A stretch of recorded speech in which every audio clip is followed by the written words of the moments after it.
ዝም ብዬ ያመጣልኝ ድንጋዩን እያነሳው በራሴ እያዞር ምናምን ነገር እጥላለሁ። ጸበል ሲወስዱ ይብስብኛል፣ ያመኛል እንደገና እና አይ እንግዲህ ከባሰው ምልክት አሳየላል። የገጠር ሰው ደግሞ ምልክት አሳይቶ አመረ ቢጠመቅ ይሉኛል፣ ጠመቃለሁ። ግን እየባሰብኝ ነው ሄደው ጉባኤ ቤት መሞትም ያው ክብርም ስለሆነ ያው እድናለሁ የሚል አልነበረኝ። እውነት ለመናገር ቤተሰቦችም ይድናል ብሎ የሚያስብ ሰው አልነበረ። የሚገርም ይሄ ታፋይ አጥንት ነው አልቀበለው እያለ እየተፋበት 2-3 ቦታ ነው የሚወጋኝ ሰውየው። እንደገና እንትን ይሄ መርፌው መድኃኒቱ ባፌ ይመጣል።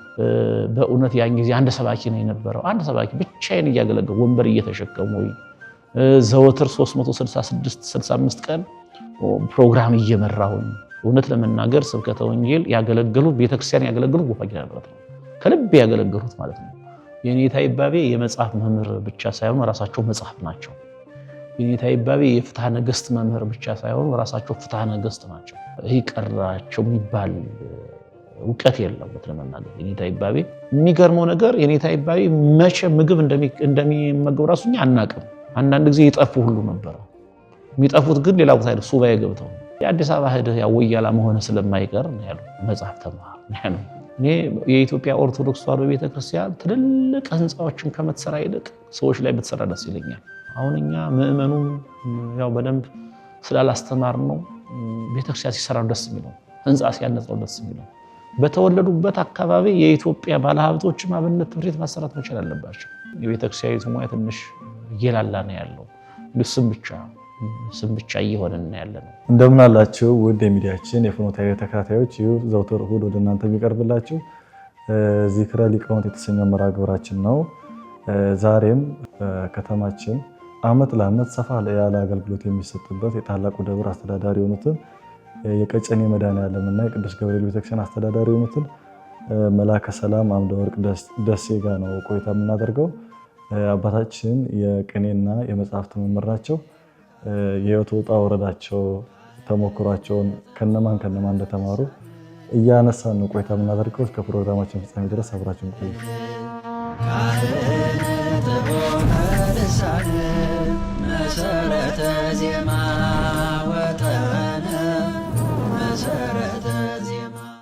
እሺ አባታችን ጥሪያችንን አክብረው ስለመጡ ከልብ እናመሰግናለን። በመግቢያችን ላይ እንደተናገርነው ዛሬ የእሱን የህይወት ታሪክ ነው ለመስማት እርሶን እንግዳ አድርገን የቀረብነውና ከሁሉም ደግሞ መጀመሪያዎቹ ቤተሰብ ናቸውና እስቲ ስለ እናት ስለ አባቶት እና ስለ ቤተሰብ አጠቃላይ ስለ ወንድም እህት አለ እሱን ይንገሩን። በገጠሯ ኢትዮጵያ ካሉ ኢትዮጵያውያን ክርስቲያኖች ነው የተወለድኩት። አባቴ ቄስ ደሴ አያና ይባላሉ። በኋላ እናቴ ካረፉ በኋላ ያው እዚሁ ደብረ ሊባኖስ መንኩሰው በመንኩስና ህይወት የኖሩ አባ ደሴ አያና ነው የሚባሉት። እናቴ ደግሞ ጦቢያው ገደፋዬ ትባላለች። ያው እንግዲህ ሁለቱም በኢትዮጵያ እንዳሉት በተለይ እንደ ገጠር እንደማንኛውም ገጠር ክርስቲያን በጣም በእምነታቸው የጸኑ፣ አባቴ በተለይ ያው ካህን ስለሆኑ ቀን ሲያርሱ ውለው ቅዳሴ የሚቀድሱ፣ ሲያርሱ ሲያርሙ ሲያጭዱ ውለው በፍልሰታ ሰዓታት የሚቆሙ፣ በአብይ ጾም ሰዓታት የሚቆሙ ታላቅ አባት ነው የነበሩት። እውነት ለመናገር ያው የአካባቢው ሰው የሚጠየቅ የሚናገረው ነው። እንግዲህ የተወለድሁባት ቤተክርስቲያን ጀጎላ ማርያም ትባላለች። ምዕራብ ጎጃም አዊ ዞን ውስጥ የምትገኝ የገጠር ቤተክርስቲያን ናት። ያችን ቤተክርስቲያን እውነት ለመናገር አባቴ በጣም ሌት ተቀን ብሎ ነው ያገለገለው። በጣም ትልቅ አገልጋይ ነበረ። እንዲያውም እናቴ ካረፈች በኋላ አባቴ እንዲሁ እኛን አይቶ እንደሄዱ ወደዚህ ጠርተናቸው እዚህ አንድ ወር ቆይተው አካባቢው ሽማግሌ ሁሉ መርጦ ልክ የምናስቀራቸው ስለመሰለው ሽማግሌ የላከበት ሁኔታ ነው የነበረውና እናቴም ካረፉ በኋላ ዘወትር ያው የገጠር እንግዲህ አገልግሎቱ ከግብርና ጋር ስለሆነ ብዙዎቹ ካህናት ጊዜ የላቸውም። የኔ አባት ግን ዘወትር ኪዳን ሁሉ ዘወትር ነበር የሚያደርሱት። አሁን ኪዳን እዚያ የሚያደርሰው ሰው ተቀጥሮ ነው። የኔ አባት በወቅቱ እውነት ለመናገር የሆነ እንኳን ሳንቲም ነገር ሲሰጧቸው ይዘው መጥተው እዚህ ምንጣፍ ንዋየ ቅድሳት ነበር የሚገዙበት እና የኔ ደሞዝ ልጆቼ ናቸው ልጆቼ ደርሰዋል ያግዙኛል በማለት የቤተክርስቲያን ገንዘብ ያልነኩ ቤተክርስቲያንን በነፃ ያገለገሉ ታላቅ አባት ናቸው የነበሩኝ። እንግዲህ ባለፈው አመት ነው ሐምሌ 5 ቀን ያው የጴጥሮስ የጳውሎስ ዕለት ያረፉት በ97 ዓመታቸው። ያው 97 ዓመት ምንድነው እንደውሳቸው ከነገሩን አንፃር እንጂ 100 ምናምን ዓመት የሚሆናቸው አባት ናቸው። እድሜ ጠግበው ሸምግለው በዚያ እድሜያቸው ግን መነጽር ሳይጠቀሙ ዳዊት እየደገሙ ድርሳን እየደገሙ ጸሎት እየጸለዩ እግዚአብሔርን እያመሰገኑ ያለ ብዙ ጣውረድ ያለ ብዙ ድካም ወደ እግዚአብሔር የተጠሩ አባት ናቸው የነበሩኝ። ያው ሌላው ቤተሰቦች ወንድሞች እህቶች አሉኝ። እንግዲህ አሁንም በግብርና የሚተዳደሩ እዚያው ገጠር ላይ ያሉ 2 እህቶች አሉኝ፣ አንድ ወንድም አለኝ። ሌሎች ደግሞ 1-2 ወንድሞች አሁን እዚሁ ነው የሚኖሩት። ራሳቸውን ያው ትዳር መስርተው ቤት ሰርተው ነው የሚኖሩት።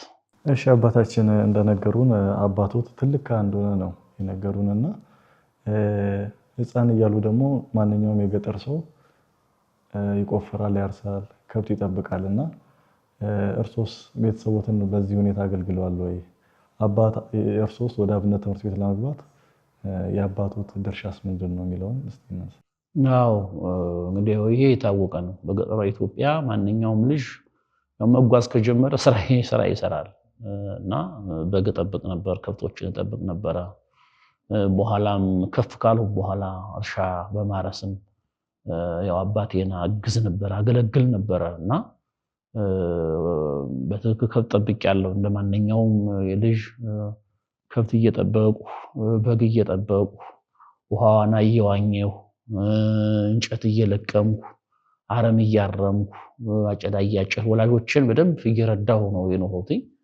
እንግዲህ ከዚያ በኋላ ነው ወደ አብነት ትምህርት ቤት የገባሁት። ትንሽ ከፍ ካሉ በኋላ ነው በነገራችን ላይ ወላጆቼ ያው ልጆቹ ወደ ተለያየ ስራ ስለተሰማሩ እኔ ስራ ላይ ነው ተጠምጄ ነበር በወቅቱ።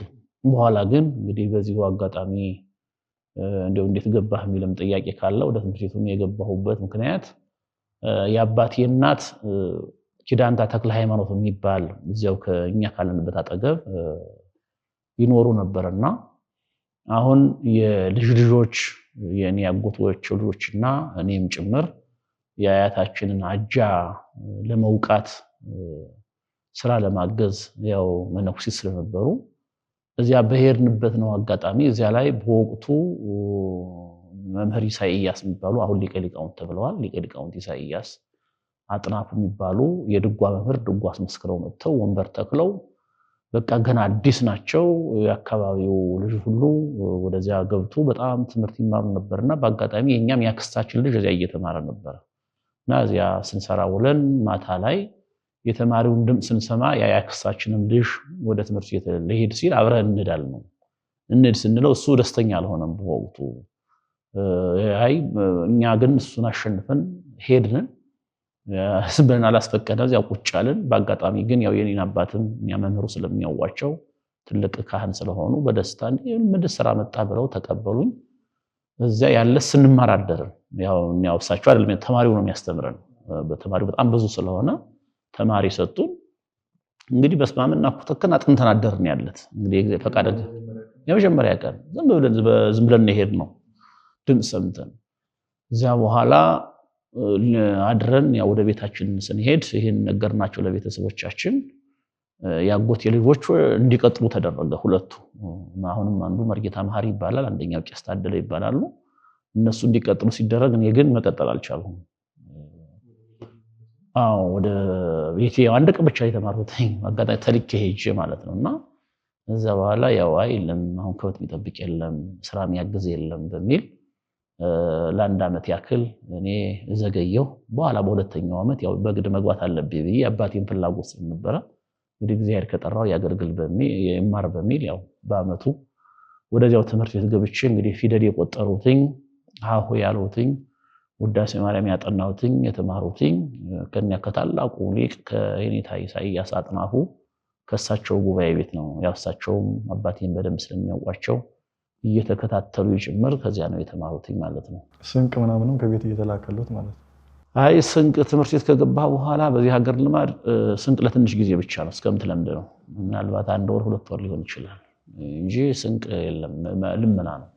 አኩፋዳ ይዞ በቃ ልመና ውሻ ጋር ትግል ነው የጀመርነው። ወዲያው አዎ ከቁጥር ቤት ጀምሮ ውሻ ጋር ትግል ነው የጀመርነው። ያው እዚያ እየለመንን ነው የተማርነው። የእንታ ኢሳያስ አሁን ሊቀ ሊቃውንት እንደተባሉ ነግረውኛልና እስቲ ሰፊ ብዙ ተማሪም እንዳላቸው ነግረውኛል። እስቲ የጉባኤ ቤቱ አካሄድ ምን ይመስል እንደነበር እግረ መንገዱን አንሳና ወደ ሌላው ትምህርት ቤት እንሄዳለን። ያው የእሳቸው ጉባኤ ቤት በወቅቱ ያው ቅድም እንዳልሁት ገና አዲስ ስለሆኑ የድጓ መምህር ናቸው። ድጓ የሚማር ተማሪ ብቻ አልነበረም የገባው። ያው እንደኔ ፊደል ቆጣሪውም ጭምር ነው የገባው። በጣም ጉባኤ ቤቱ ሰፍቶ ነበረ እና ያው ከላይ ጾመ ድጓ የሚማሩ ገና ወደ ድጓ አልደረሱም በወቅቱ ያው ስለጀመሩ አዲስ ጾመ ድጓ የሚማሩ ተማሪዎች አሉ። ጾመ ድጓ የሚማሩት ያው ቁጥር የሚማሩትን ዜማ የሚማሩትን ያስተምራሉ፣ ዳዊት ያስተምራሉ። እሳቸው ደግሞ ያው ጾመ ድጓ የሚማሩትን ያስተምራሉ። እንደገና ደግሞ ይሄ ማታም ሲሆን ይሄ መስተጋብ፣ ክስተት፣ አርያም፣ አርባዕት የሚማሩትን ነው እሳቸው የሚያስተምሩት እና ውዳሴ ማርያም ዜማ ምናምን የሚያስቀጽሉን ቁጥር የሚያስተምሩን እኛ ጾመ ድጓ የሚማሩት አርያም ክስተት የሚማሩት በእውቀት ከፍ ያሉት ተማሪዎች ነበሩና ትምህርት ቤታችን በጣም ከፍ ያለ ነው። በጣም በእውነት ብዙ ተማሪዎች አዲስ ከመሆናቸው እንደገና ደግሞ በጣም ድምፃዊ ናቸው። ድምፀ እንዚራ ይባላሉ እዚህ አካባቢ ከድምፃዊ ናቸው፣ ሁሉ ያውቃቸዋል። ከዚያ የተነሳ በጣም ጉባኤ ቤታቸው እየሰፋ ነው። ግን በኋላ በዚህ አልቀጠለም። ትንሽ አካባቢ ችግር ስላለው ረሃብ አለው። ተማሪው ለምኖ የሚተዳደርበት አካባቢ አልነበረም እና ያው በዚያ ግለት አልቀጠለም። እሳቸውም አሁን ቦታ ቀይረው ሌላ ቦታ ነው ያሉት። ለመጀመሪያ ጊዜ ልመና የጀመሩት እዛው ነውና መጀመሪያ ሲሆኑ ደግሞ ትንሽ እንደመደናገርም አልከበዱትም? አዎ ልመና ይከብዳል። በነገራችን ላይ አንደኛ የምትቆመው ስጡኝ ብለህ ከሰው ፊት ነው የምትቆመው። በእርግጥ በዚህ ሀገር የተለመደ ነው። እንዲያውም እንደ ውበት እንደ ጌጥም ነው። ተማሪ ሄዶ ሲለምን እናቶችም ይደሰታሉ። እውነት ለመናገር በዚህ ሀገር እንዲያውም ተማሪ ሲቀር ነው ምዕመናን የሚሳቀቁት። እናቶች ተማሪ ከቀረ ቢኖራቸውም ባይኖራቸውም የተማሪ ድምፅ ሲሰሙ ደስ ይላቸዋል፣ ሲለምን ደስ ይላቸዋል። ተማሪ ከቀረ በረከት እንደቀረባቸው በረከት እንዳጡ ነው የሚቆጥሩና ምነው ዛሬ ተማሪ አልመጣም ምን ሆኑ ነው የሚሉት። እንዲያውም አንድ ቀን አሳልፈን በሁለተኛው ቀን ስንሄድ በሶስተኛው ቀን ስንሄድ ተሚም ነው ትላንት አልመጣም በሰላም ነው ብለው ሁሉ ይጠይቁናል። እና እናቶች አባቶች ተማሪ እዚያ ለምኖ መብላት ያው የተለመደ ስለሆነ እውነት ለመናገር እንደ በረከት ነው የሚቆጥሩት። ለምኖ መብላትም አያሳፍርም። እዚያ የተለመደ ነው፣ በቃ ስራ ነው። ልክ አሁን ሰው ሰርቶ እንደሚበላው እዚህ አካባቢ የቆሎ ተማሪ ከሆነ ወይም የአብነት ተማሪ ከሆነ ለምኖ መተዳደር የተለመደ ስለሆነ የሚያሳፍር ነገር የለውም። ትልቁ ፈተናው ከውሻ ጋር ያለው ትግል ነው። ያው ማንኛውም ገበሬ እንግዲህ ዘበኛው ውሻው ነው፣ ጥበቃ ሰራተኛው ውሻው ነው። ውሻ ያበጃን፣ ውሾቹን ይንከባከባል። ትልልቅ ውሻ ነው፣ ኃይለኛ ውሻ ነው ያለው እና ተማሪ ደግሞ ሲሄድ ያው ውሻ ሁልጊዜም ቢሆን ተማሪና ውሻ ጸበኞች ናቸው፣ አይስማሙም። ምክንያቱም ይዞ የሚሄደው እንጀራ ነው። ይዞ የሚሄደው እንጀራ ስለሆነ እዚያ ቤት ምንም ነገር እንዲወጣ አይፈልግም ውሻና ተማሪ ሲመጣ ከሩቅ ነው የሚጮኸው። ስለዚህ በጣም ፈተና የነበረው ያን መለማመድ ነው። ውሾችን መለማመድ፣ መከላከሉን መለማመድ። ያው ዱላና ለበቅ ነገር እንይዛለን፣ ሁለት ነገር ነው ምን ይዘው። ምክንያቱም ውሻውንም ደግሞ በጣም መማታታት አይቻልም። ገበሬው እንዳይቆጣ ማባረር መከላከል እንጂ ውሻው እስከሚጎዳ ድረስ በወፍራም በትር መማታትም አይፈቀድም። ለበቅ ነገር ጨንገር ነገር እንይዛለን፣ በትራችን እንከላከላለን። በዚያ ነው በውሻውን ነው የምናባረውና ያው እሱ ጋር ፈተና ነበር። ከሳቸው ምን እንደተማሩና ቀጥሎ በቤት ውስጥ ወዴት ሄዱ የሚለው እንግዲህ ከኔታ ኢሳያስ ያው ጀመርኩኝ። የውዳሴ ማርያም ደገምኩ፣ ዳዊት ጀምሬ እያለ ደግሞ ያው እንግዲህ ተማሪ መቼም ከአንዱ ጉባኤ ቤት ወደ አንዱ ጉባኤ ቤት ማለት ያው እንደ ስልጣኔም ነው የምናየው። ያላዩትን ማየትም ይናፍቀናልና ከዚያ ቀጥዬ የኔታ ፍሬው የሚባሉ አንድ የቅዳሴ መምህር ነው እዚያው አጠገብ ነበሩ። እዚያ ነው የገባሁት። ከዚያ ገብቼ ውዳሴ ማርያም እየተማሩ እያለ በጣም እሳቸውን ጎበዝ ነበሩ። እውነት ለመናገር ግን በአጋጣሚ እኔ አንድ ስህተት ሰራሁኝ። እዚያ እያለሁ አንድ ስህተት ሰራሁ። ስህተት የምንድነው? ልመና ሲሄድ ሁልጊዜ ማትሰጥ አንዲት ሴት ነበረች እና ቢኖራትም ባይኖራትም የለም ነው የምትለው ሁሌ ማለት ነው። እና እንግዲህ ልጅ ነኝ ግን ዝም ብዬ በመጣልኝ በስሜት ዝም ብዬ ልክ የሆነ በዚህ አካባቢ ይሄ ጥንቆላ ምናምን ነገር ይፈራል። ተማሪ ተንኮለኛ ነው ጠንቋይ ነው ይባላልና ዝም ብዬ ያመጣልኝ ድንጋዩን እያነሳው በራሴ እያዞር ምናምን ነገር እጥላለሁ። ለማስፈራራት እንድትሰጥ ማለት ነው። ያን ሳደርግ ለካ እሷም ስሜታዊ ሆነች። በጣም ተለወጠችና ታዲያ በጣም ይቅርታ ብላ አንድ ቁና ገብስ አመጣችና ሰጠች። አኩባሪያ ሞላችልኝ። ግን አኩባሪያን ከሞላችልኝ በኋላ በበነጋው ግን የኔታ ፍሬ ነው ነገሯቸው። ትናንትና የመጣው ተማሪ እንዲያስፈራርቶ እንዲብሉን አሉ። የኔታ ፍሬው እንግዲህ ለመጀመሪያ ጊዜ መመሪያ የገረፈኝ ያን ጊዜ ነው።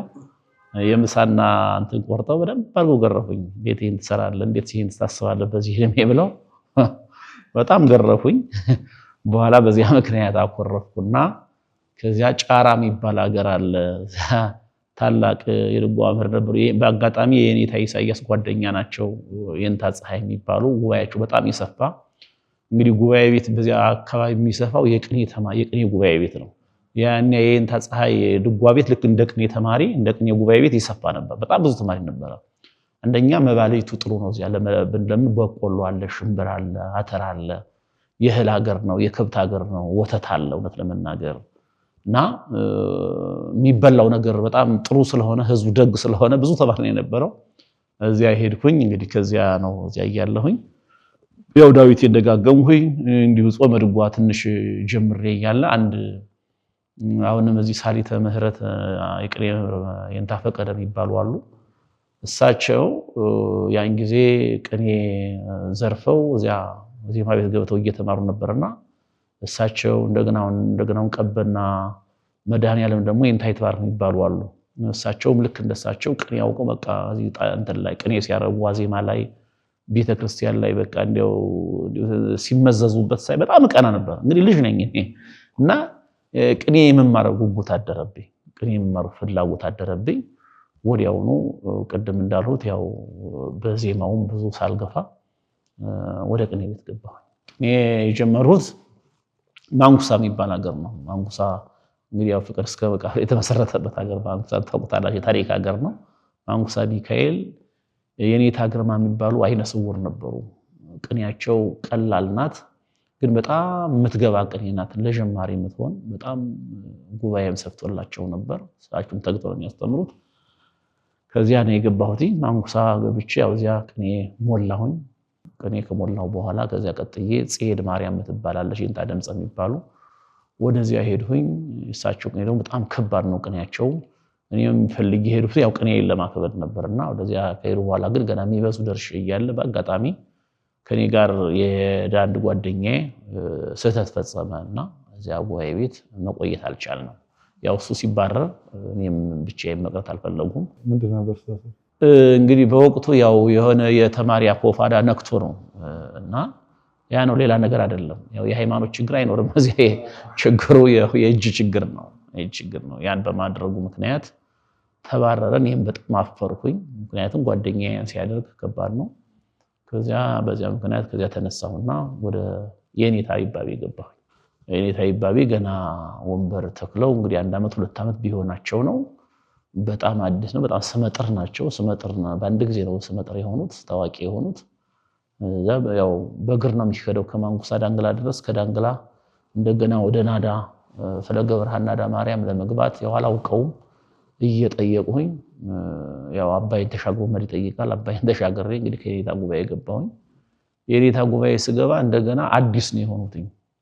ቅኔያቸው ከባድ የኔታ ቅኔያቸው ከሰምና ወርቅ ይልቅ ይሄ ሰረዝ ወጭ ወራጅ እንደዚህ ጎዳና ቅኔዎች ይበዙበታል።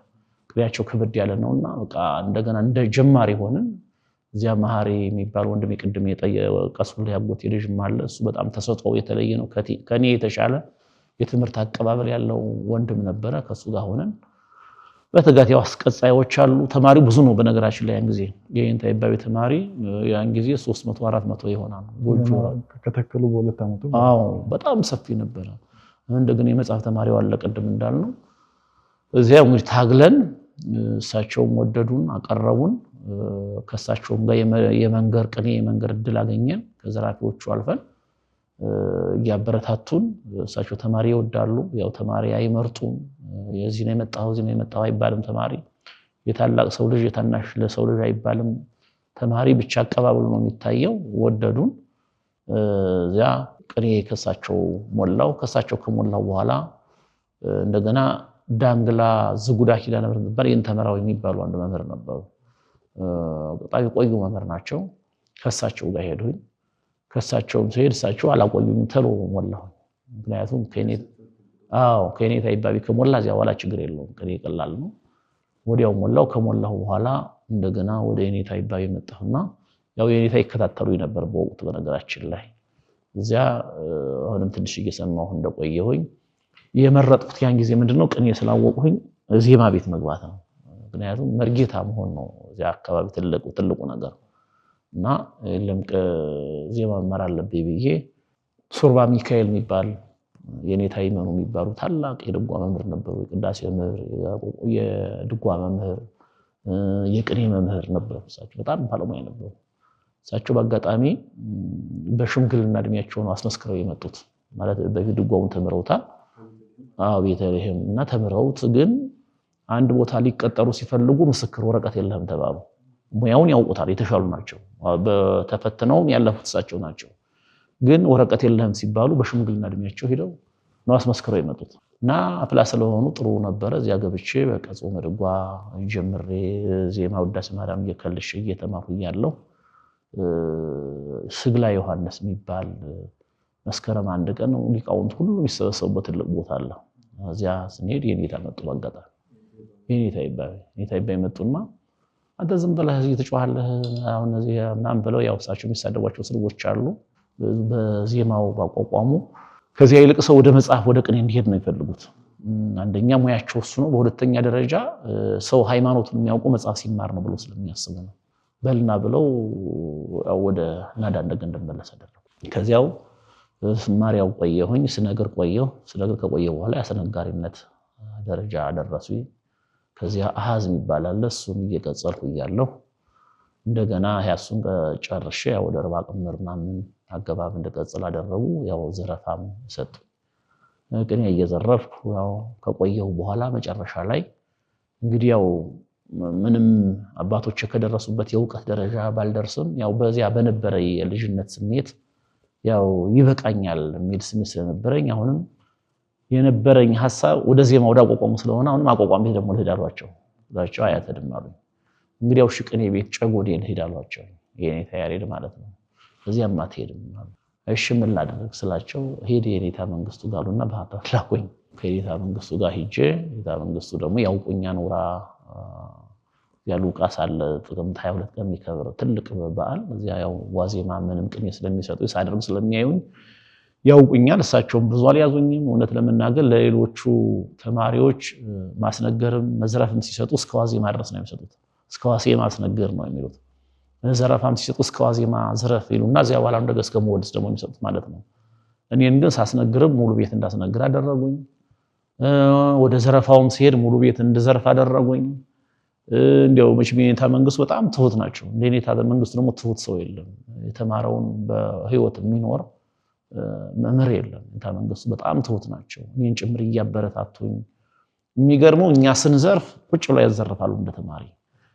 ማዘረፍ ብቻ አይደለም፣ ልክኛ መምህሮቻችን እንደምንጠይቅ መምህሮቻችን እንደምንከራከር እሳቸውም ተማሪዎቻቸውን ይከራከራሉ፣ ይጠይቃሉ። ይሄ እንዴት ነው እያሉ ልክ እንደ ተማሪ ማለት ነው። በዚያ መልኩ ቆየን። ከዚያ በኋላ የኔታ መንግስቱን ያው አስፈቅሩና ከሳቸው ወጣሁኝ። ከኔታ መንግስቱ ያው ማይተብን ሰጡኝ ማለት ነው። እዚያ ከወጣሁ በኋላ አሁንም ወደ ኔታ ይባቢ ነው ሄዱትኝ። ያው እሳቸው ናቸው ህይወት የሚመሩ እሳቸው ናቸው።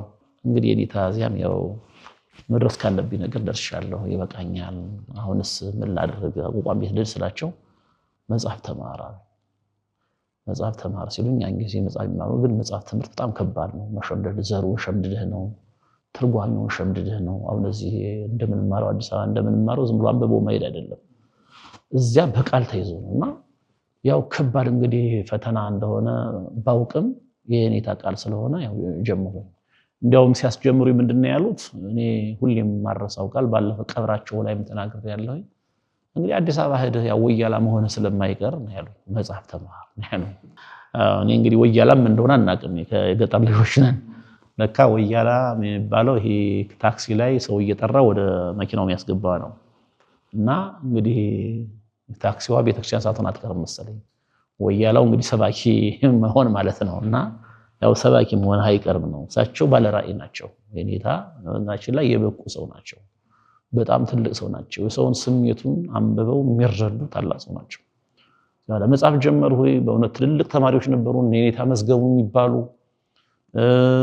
እና አባይ ምሩ አሁን አሜሪካ ያለው የኔታ ዘላለም የኔታ ጽጌ የሚባሉ ትልልቅ የመጽሐፍ ተማሪዎች ነበሩ። በጣም በእውነት ሌሊቱን ሙሉ ሲሉ የሚያድሩ በቃ እኔ ዘሬን በደም ሸመድዳለሁ፣ ትርጓሜን ሸመድዳለሁ፣ ከነሱ ቀጽላለሁ፣ ዘወላ ከኔታ ጋር እንትላለሁ። በጣም በእውነት በጣም ጥሩ ተማሪ ሆና ነበርና መጽሐፍ እየተማሩ ይሄን ትርጓሜ እየተማሩ እያለሁኝ በአጋጣሚ ያው ታመምኩኝ። የታመሙት ከዚያም በፊት ነው። ቅኔም ስማር ታመም ያለው ያው የዘረፋ ላይም ታማሚ ነበር። የኔታ እንዲያውም ከበሽታዬ የተነሳ እንዲያው ስጋዬ ማልቋ አጥንቴ ብቻ ነበር የሚወዛወዘውና መጻጉ ነበር የሚሉኝ የኔታ እና ግን መጽሐፍ እየተማሩ እያለሁ ያው እንግዲህ እንትንም አለ ጊዜ ለትምህርት መስጠትም አለ ድካምም አለው ሽምደዳ አለውና በጣም እየተጎዳሁ መጣሁ። ቤተሰቦቼ በቃ ታመመ ሲባል ይመጣሉ፣ ይወስዱኛል። ጸበል ነው የሚወስዱኝ። ጸበል ሲወስዱ ይብስብኛል፣ ያመኛል እንደገና እና አይ እንግዲህ ከባሰው ምልክት አሳየለ ነው። የገጠር ሰው ደግሞ ምልክት አሳይቶ አመረ ቢጠመቅ ይሉኛል። ጠመቃለሁ፣ ግን እየባሰብኝ ነው ሄደው።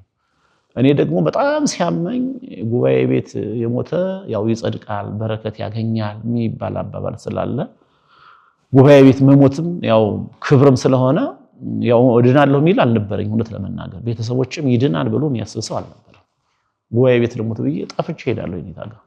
አሁንም እዚያው መልሼ እታመማለሁ። እንዲያስልስል አንድ ቀን ያው ብዙ ነገሮች የባህል መድኃኒቶች ተሞክረዋል። ብዙ ያልተሞከረ ነገር የለም፣ ያልጠጣሁት የለም። እዚህ እግሬን ነበር የሚያመኝ። እግሮቼን እጆቼን ያው መቀጨጭ ነው ማንቀጥቀጥ ነው እና በጣም ይበላኛል። በጣም ፈተና ነበር፣ በጣም መከራ ነበር። ያልተሞከረ ነገር የለም ለመናገር። ጸበሉ ተሞክሯል፣ የባህል መድኃኒቱ ተሞክሯል። ከዚያ በኋላ የኔታ ግን አዩኝና አይደለም ሕክምና መሄድ አለብህ አሉኝ። እንግዲህ ሕክምናኛ ብዙም አናውቅም፣ ያን ጊዜ ሕክምና ምን እንደሆነ አናውቅም።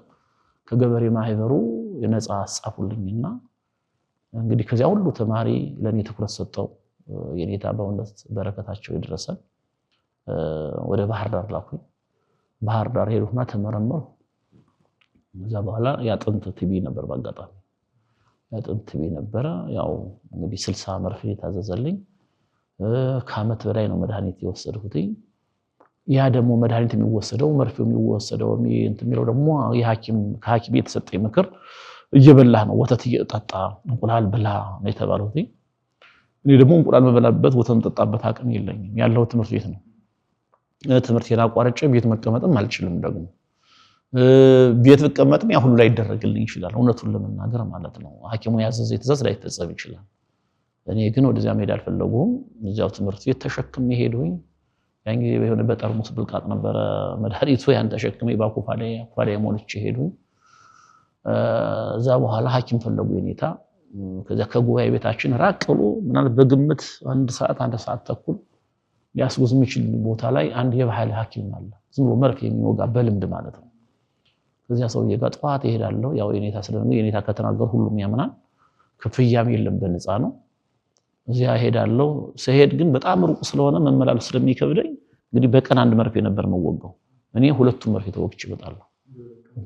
የሁለቱን ቀን በዚህና ቤት ተወግቼ እመጣለሁ። እንደገና መርፌውን መወጋት የነበረብኝ መድኃኒት መውሰድ የነበረብኝ እንግዲህ ሐኪሙ እንዳዘዘኝ ከሆነ እንቁላል እየበላሁ ወተት እየጠጣሁ ስጋ እየበላሁ ነበር። እኔ ግን እንቁላል አይደለም እዚያ ያለው የበቆሎ ቆሎ ነው ያለው። እንጀራ ካገኘን ዳጉሳ ታውቁት እንደሆነ እናንተ የዳጉሳ እንጀራ ነው የምንበላው። ደረቅ ነው፣ ሰውነትን የሚያደርቅ ነው። እንደገና ግብጦ የሚባል አለ፣ እሱን ነው የምንበላው። እውነት ለመናገር ትልቁ ምግባችን በቆሎ ነው። እሱን እንኳን በልቼ ለመሄድ ጊዜም ስለሌለ በፈለጉትም ሰዓት ስለማላገኝ በባዶ ወሬ ነው መርፌ የምወጋው። በእውነት በጣም እኔ እግዚአብሔር ምን ያክል እንዲሁ ምን ላደርግለት እንደጠበቀኝ ምን ላደርግለት እንዳዳነኝ ራሱ ይገርመኛል። እንዲሁ ለምን ለዚህ እንዳደረሰ ራሱ ይገርመኛል። የሚገርምህ ታፋይ አጥንት ነው አልቀበለው እያለ እየተፋበት 2-3 ቦታ ነው የሚወጋኝ ሰውየው። እንደገና እንትን ይሄ መርፌው መድኃኒቱ ባፌ ይመጣል። እንደዚህ ያየረ ያው መርፌው አለቀ። እኔ መርፌው ማለቁን እንጂ በምን መልኩ መርፌው ይወሰድ የሚለው ነገር አጥራለሁ እንትን ማለት እውቀቱም የለኝም። የገጠር ልጅ ነኝ፣ እንደገና የአብነት ተማሪ ነኝ። የከተማውንም መድኃኒቱንም የምናውቀው ነገር የለምና በዚያ መልኩ እንደዚህ እየተወጋሁ እንደዚህ መድኃኒቱን እየወሰድኩኝ ያው እንግዲህ መድኃኒቱ ሳይሆን እግዚአብሔር ያዳነኝ መድኃኒቱ አይደለም ለተመናገር እንኳንስ በባዶ ሆዱ በአንድ ቀን 2 መርፌ እየተወጋ በባዶ ሆዱ ክኒን እየወሰደ እኔ ጨጓራ የጤነኛ መሆኑ ጉበቴ ሌላው ነገር ሁሉ ወደ ቀይ ራስ ጤነኛ መሆኑ ይገርመኛል። ያ መዳኑ ቀርቶ ሌላ በሽታ ራሱ ለማምጣቱና ግን እግዚአብሔር ግን አዋቂ ነው።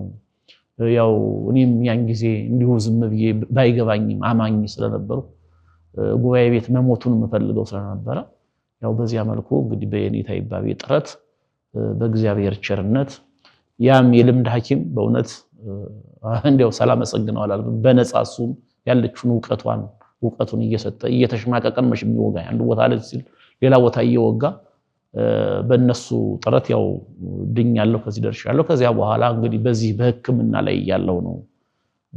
ላይ ያለው ባህር ዳርን ከተማዋን ያወቋት በዚህ ምክንያት ነው። ከተማ አወቅሁኝ። እዚያ ያለው በአጋጣሚ አሁን ሞተዋል። የዳንግላ ከተማ ሊቀ ካህናት የነበሩት መላከ ፀሐይ ደሳለኝ ስሜነህ የሚባሉ ከዚህ ከአዲስ አበባ ሄደው እዚያው ሊቀ ካህናት ነበሩና ባህር ዳር ሲያገኙ ለምንድን ነው ሲሉ እንዲታበም ለሕክምና መጥቼ ስላቸው አይ እንግዲህ እስከምትድን ድረስ ኮርሱ ግባሉ። እንግዲህ ምንድነው እሳቸው አንደኛ በጣም ተጎድቻለሁ። አጥንቴ ነው እንደሚወዛወዛው ያው ያውቁኛል። አንዴም ቅኔ ሳደርግ ምንም ስላዩኝ ስለሚያውቁ ይጨመር ያ ማሰልጠኛው ላይ ቢያንስ በወጥ እንጀራ ስለሚበላ ምግቡንም እንዳገኝ ስለፈለጉ ነው፣ እንድድን ስለፈለጉ ነው። እና እንድማር ብቻ አልነበረ እውነት ለመናገር እንዳገግም ጭምር ነበር። እዚያ ገባሁኝ። ያው ከዚያ እየተማርሁ እያለ ነው እንግዲህ በአጋጣሚ አቡነ ገሪማ ወደ ባህር ዳር ተመድበው 6 ወር ያክል እዚያ ነበሩ። እዚያ እያሉ እንግዲህ በባህር ዳር ሀገረ ስብከት ስርዓት ሊቀ ጳጳሱ የትንሣኤ ዕለት የከተማውን ሊቃውንት አባቶች ጠርቶ ግብር ያበላል እና ሊቃውንቱ ግብር በልተው ከሄዱ በኋላ ደግሞ ኮርሰኞች ይጠሩ ተባለ። እኛ የምናውቀው ነገር የለም። ያው ግን ትንሣኤ ያው አድረናል፣ ቤተክርስቲያን አድረን እዚያው ማሰልጠኛው ላይ የሚሰጠን ምግብ በልተን ተኝተን እያለን ርዕሰ መምህሩ መጋቢ ሐዲስ ጤናው ይባላሉ። አሁን ሌላ የማይረክስ ሊቀ ማእምራን እናንተ ብለዋል። ብቻ የእንተ ሐዲስ ጤናው ተነሱ አሉ፣ ቀሰቀሱንና ዞረው እንግዲህ ቅኔ እንድታደርጉ አሉ። ያው እሳቸው ሲምሉ ከፍ ያርገኝ ነው የሚሉት፣ ሲሳደቡ ደግሞ ወገኛ ነው የሚሉት። ስድባቸው ወገኛ ነው። ትልቁ መሐላቸው ደግሞ ከፍ ያርገኝ እንዳታሳፈሩ ዛሬ ቅኔ ያደርጉ አሉ።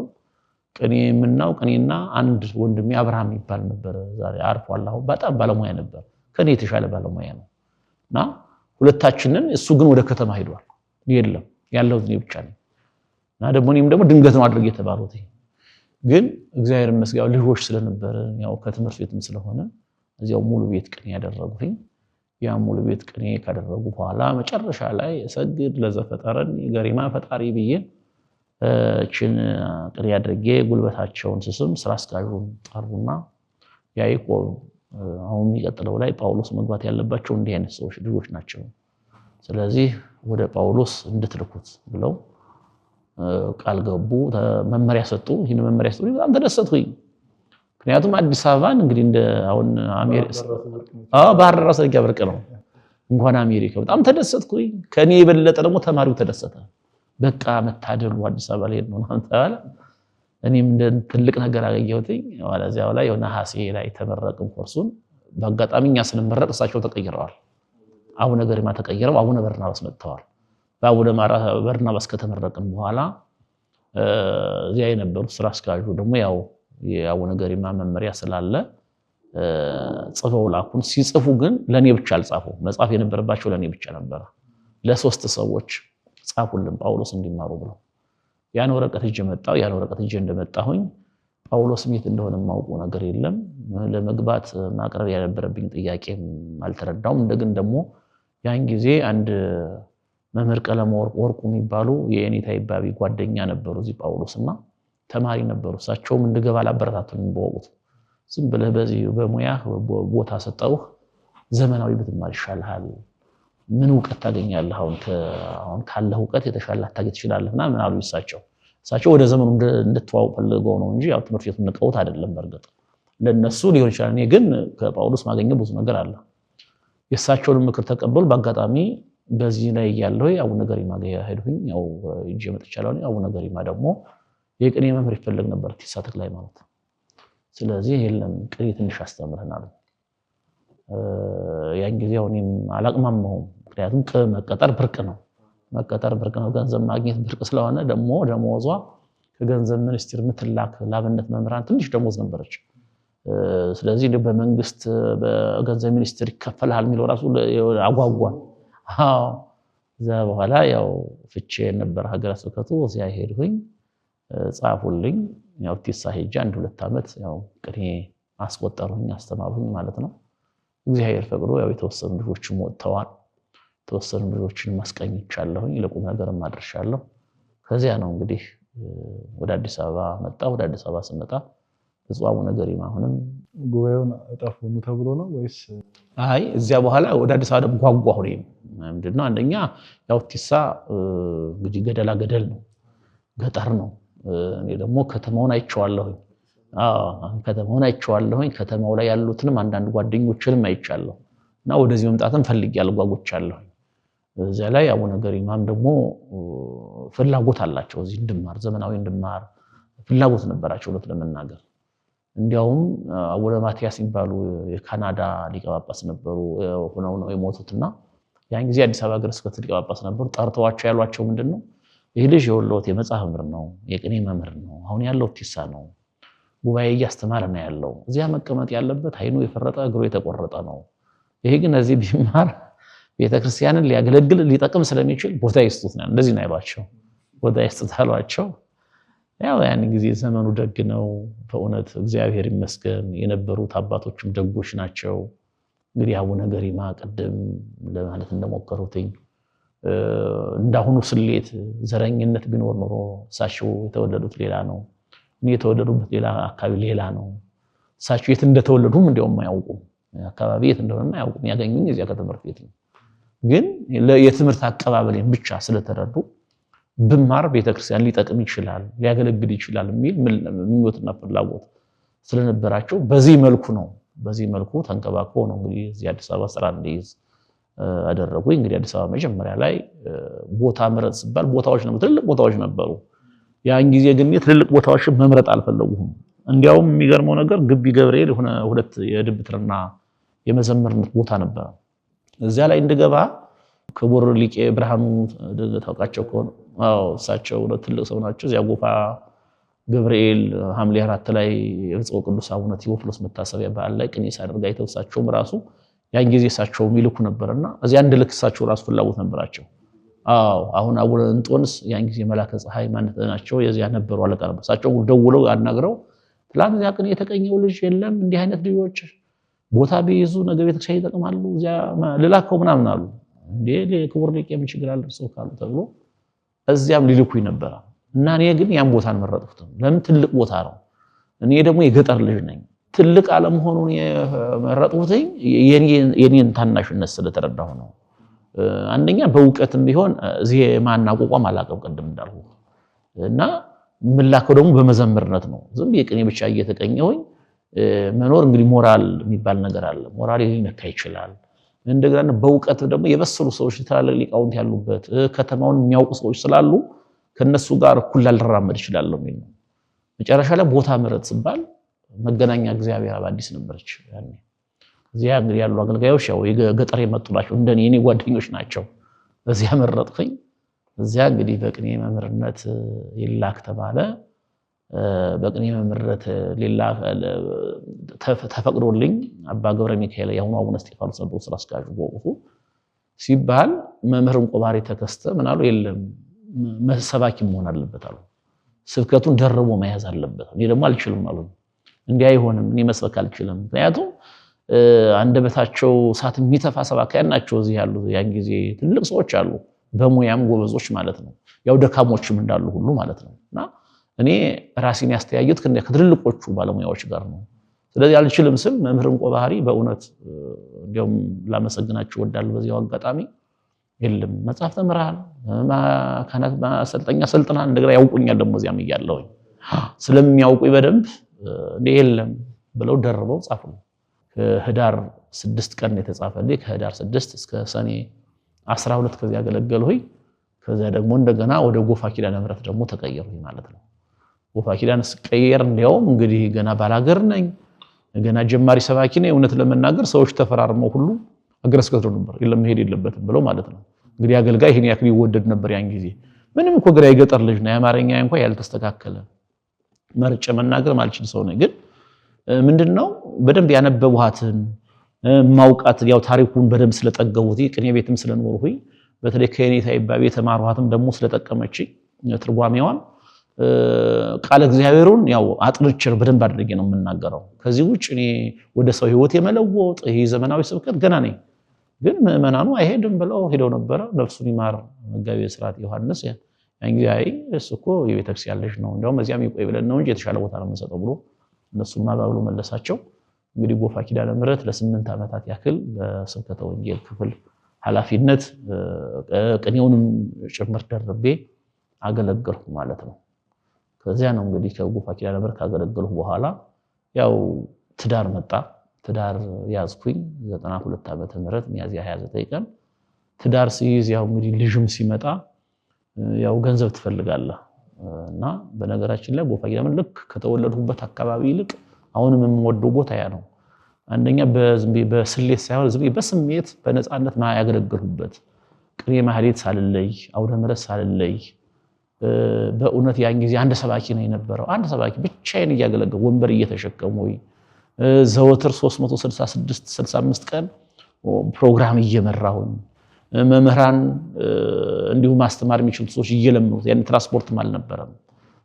ትራንስፖርቱን ገና አልተጀመረም። ሳንቲም በኋላ ነው እንግዲህ 5 ብር 10 ብር መስጠት የተጀመረው በኋላ ነው።